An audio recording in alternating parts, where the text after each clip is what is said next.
Dog culture is a tragedy of the commons, not for the commons.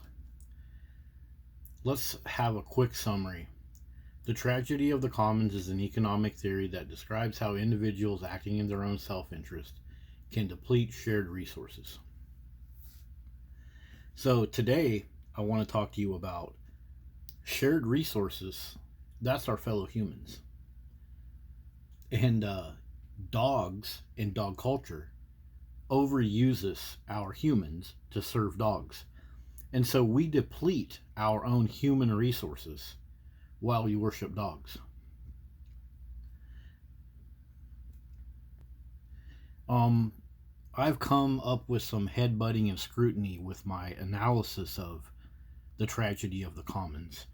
Several months ago, a certain YouTube channel tried to quote unquote debunk me, and I've noticed he's tried to debunk this concept again. I don't know if it's aimed at me or not. It's not really important, but I wanted to show you guys something about the word debunked.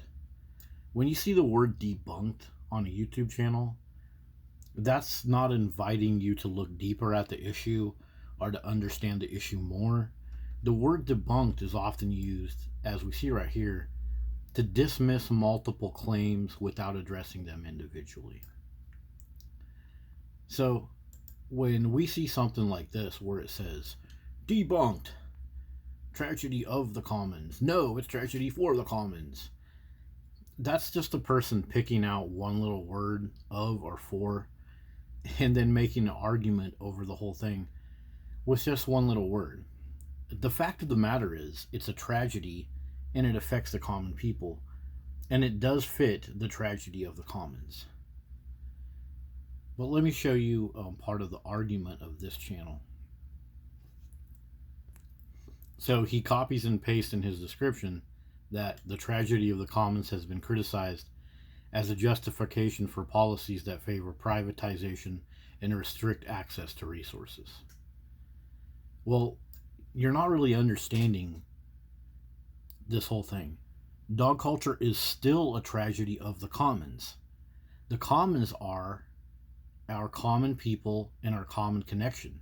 We don't get profit and capitalization and like a return on investment as far as like cash money when we interact with our fellow humans instead of dogs.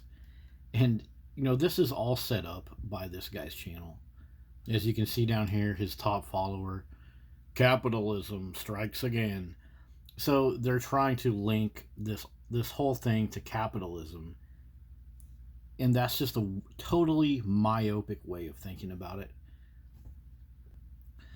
Okay, so back to our little summary. We understand that the tragedy of the commons is a economic theory. It describes how individuals acting in their own interest can deplete shared resources.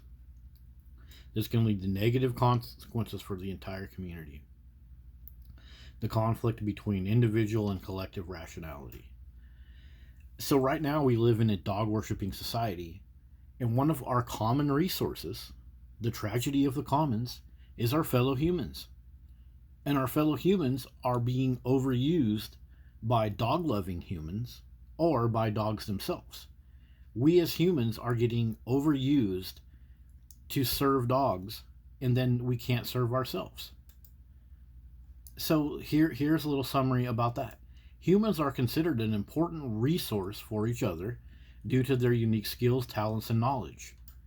Not like Sheepy says right here, oh, it's capitalism. It's that darn capitalism again. Psh, you freaking millennials, wake the F up.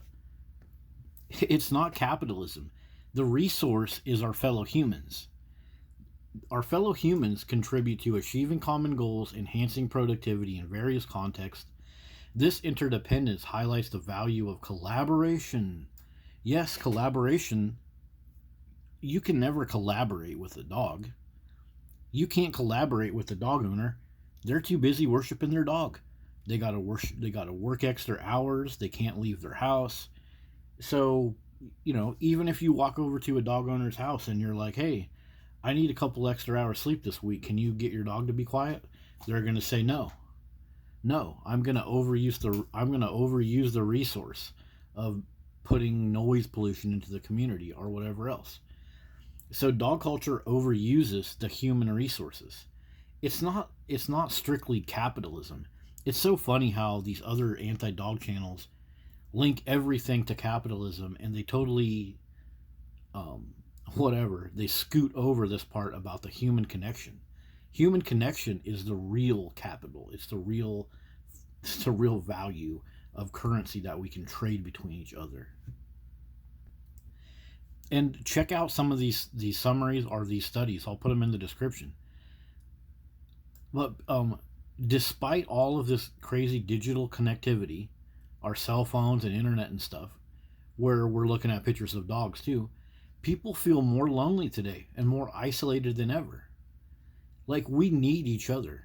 We need each other, but we're giving all this effort to dogs.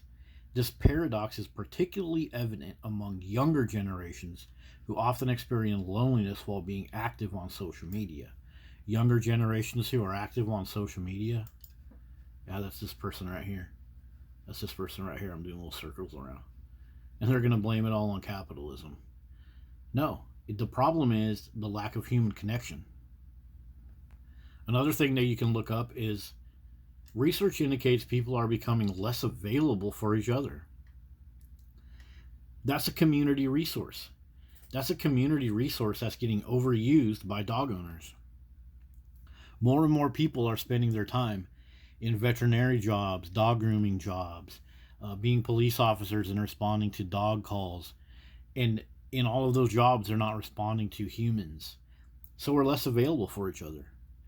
Oh, daddy's got to run another dog surgery in the middle of the night for a face that's ripped open by a pit bull.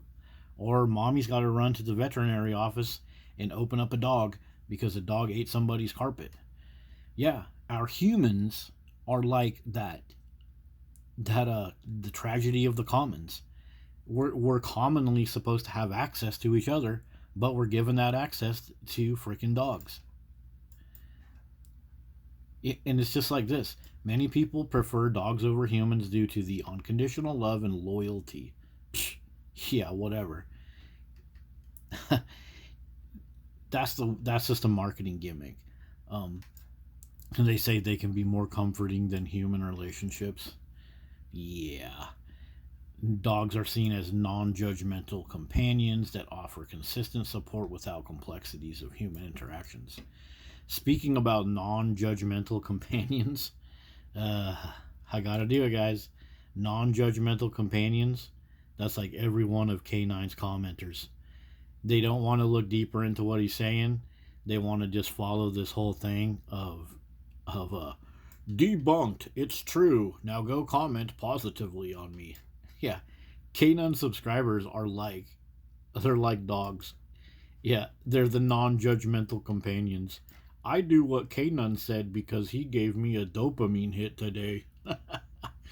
I'm sorry, guys. I had to do it. I mean, come on, whatever. It's funny. Get over it. If you don't like it, go have a whiskey with some ice in it. And now we got the words for and of. So the word for, as he's trying to say, is the right word. A tragedy for the commons, not of the commons. It indicates reason, duration, or suitability. So that would mean the tragedy was created for the commons. Like, if you ordered a pizza, that's a pizza for you. But if you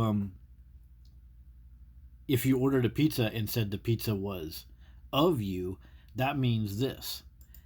That means it's indicative of a relationship between things such as belonging, origin, and composition. So if you ordered a pizza, yeah, that's for you. But we as the commons, we didn't order this. This is of us. The commons is us. We, the humans, are the common resource that is getting used up by dogs and dog owners. We didn't order it. It's not for us. It's of us. We created this as dog worshippers. Our society creates this by incentivizing us to more and more worship dogs. So yes, this is a tragedy of the commons. Yeah, so that's the tragedy of the commons, guys. The commons is us. We are the common resource that gets overused by dogs. You can't deny it. It's undeniable. We need to start using our resources, our human resources, on each other instead of worthless dog endeavors. See you later.